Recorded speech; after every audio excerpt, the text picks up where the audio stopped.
sweet people. Esther here.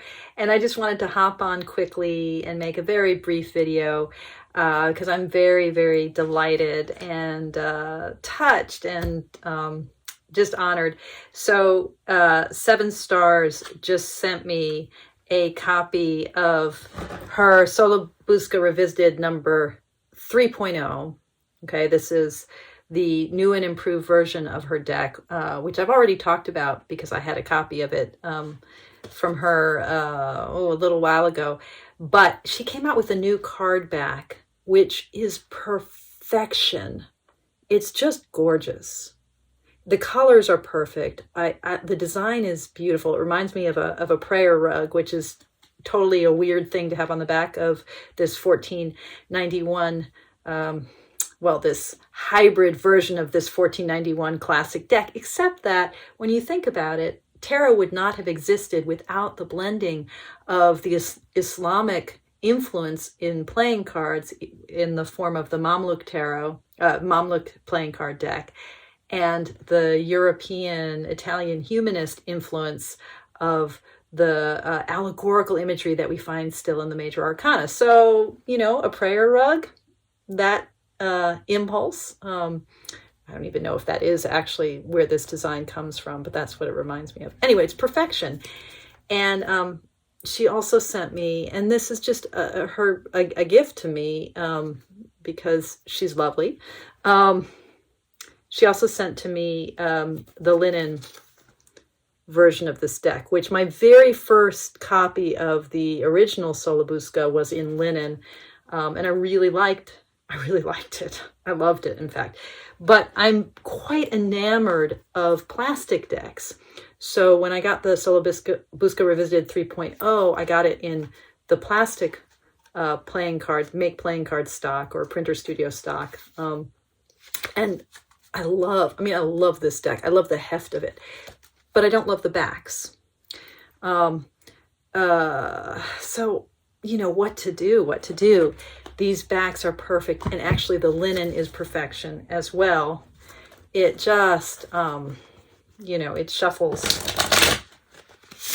like a dream. If you've ever had make playing cards or printer studio linen cardstock, you know how lovely it is. It's just really, really versatile. Really feels good in the hand. So now I have 2 decks. I love the feel of the plastic.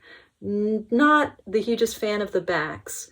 Love the images of this hybrid, readable version of this classic historic deck.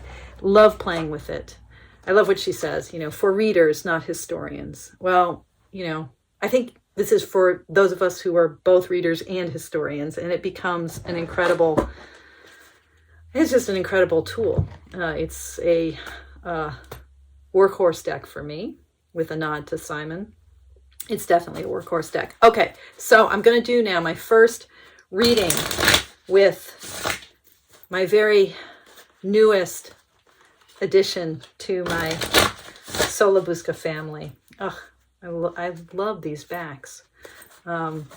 Okay, so, and these backs come standard with the bordered version of the deck.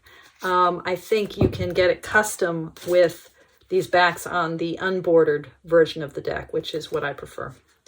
Okay, so I'm going to do a Roots and Canopy spread, which is rapidly becoming my go-to spread. I've always been a big fan of 3-card spreads.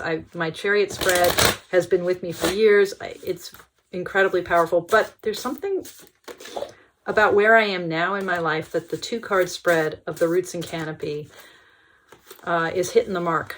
So the idea with this spread is we pick the bottom card, the images of a tree, and we pick the bottom card, which is our roots. Okay, so an invitation to see what's grounding us in this day.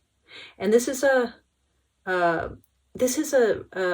spread that I actually find is really beautiful for mindfulness practice or for any kind of contemplative practice, where the tarot is trying to help us hunker down and settle into what's actually right here, right now, in this moment. So this rooting energy that the deck can provide us can help us see what we're rooted in. And then the canopy, what can expand outward? How can we reach outward from that root? How can we be in this moment our most expansive, most spacious, most gracious selves? So I find this 2-card spread really helpful, particularly in times of stress or anxiety, which these days is pretty frequent. The other thing I want to say is that it's roots in canopy. So there's an opportunity here, which I've been using a lot lately, of having the first card, the roots card, paired up with a card that has meaning to me, say, because it's my card of the month, or it might be a soul card for a person, or a birth card, in other words, or it might be your card of the year, or it might be a card that's been stalking you. So a card that I consciously select, and then I pick the root. So those 2 cards become my roots together. So it can effectively become a good 3-card spread, but it still has this sense of duality of roots and canopy. Okay.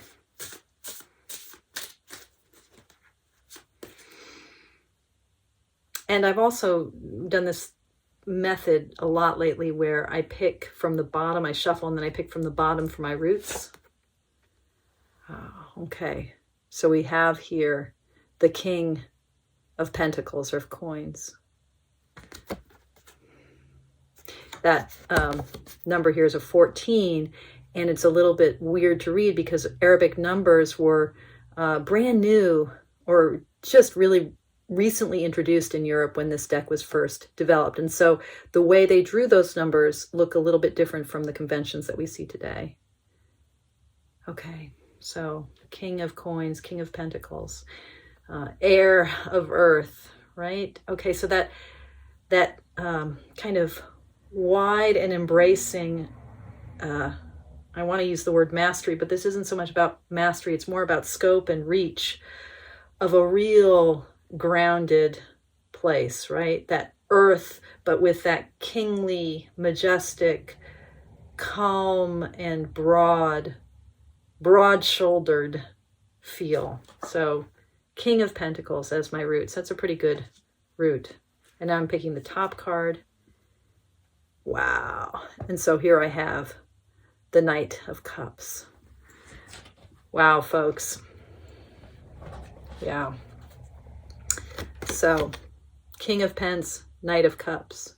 So from this, I mean, it's wonderful to get 2 court cards here. So from the sense of myself as what it is to be heir of earth, rooting into the earth, feeling a kind of real capacity there, breathing into my capacity to be grounded, right? Trusting in my capacity to be grounded.